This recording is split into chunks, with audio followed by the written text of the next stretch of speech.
So recently there have been Mahatma Gandhi statues across the world that have been taken down. One of the examples that I want to bring up is the University of Ghana in Accra, Ghana. So in order to understand why a Mahatma Gandhi statue was taken down at this university, I'm going to take you back to 2016.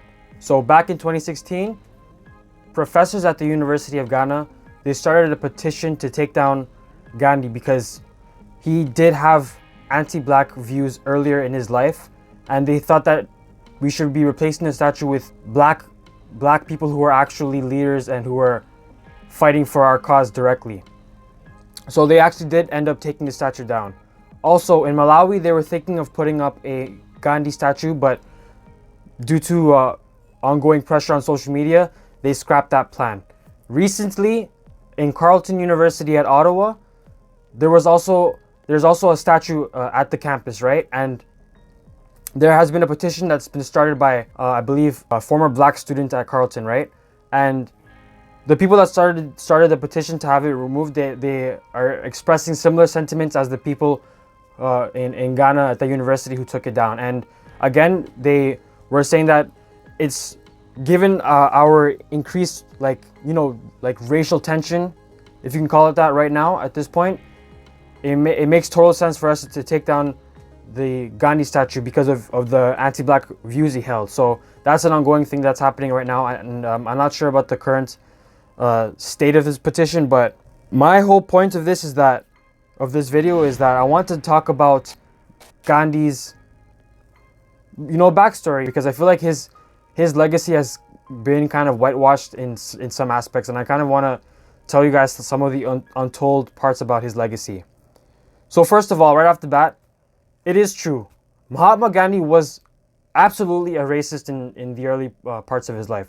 He was absolutely, without a doubt, there's no debate to that. He was actually, in his early years, he went to South Africa and he was a practicing lawyer there. And this man, he upheld the racist stereotypes that were being perpetuated about black people by white people. He believed that they were inherently uncivilized. He even demeaned his own people too, because he said that they're a little bit more civilized than African people, but he still kind of was almost perpetuating the subjugation of his own people as well as black people. He also referred to black people as kafirs, which is a derogatory term that was used against black people.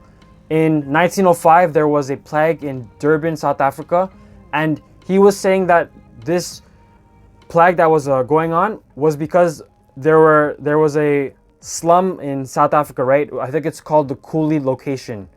He was saying that because there were black people and Indian people living amongst each other in this slum, that's how this plague started. So, and get this, he also experienced his own discrimination by the hands of white people in South Africa too. Like, he was kicked out of a stagecoach once, right? And I think he was even assaulted by police officers. And on top of this, he was still actively perpetuating racist sentiments towards black people. So that's all very true things. And yeah, he said that Indians were infinitely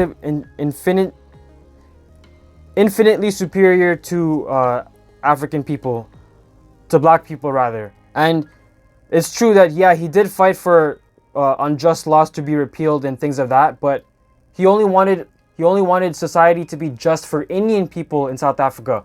But he divorced black people from this struggle, even though they were going through the exact same things that Indian people were going through in South Africa. And also, they were British subjects just like the Indians were. So he, despite all of this, he still only wanted equal rights for Indians. As always, thank you for watching. If you like what you see here and you want to see more, make sure to click that subscribe button. Until next time, y'all.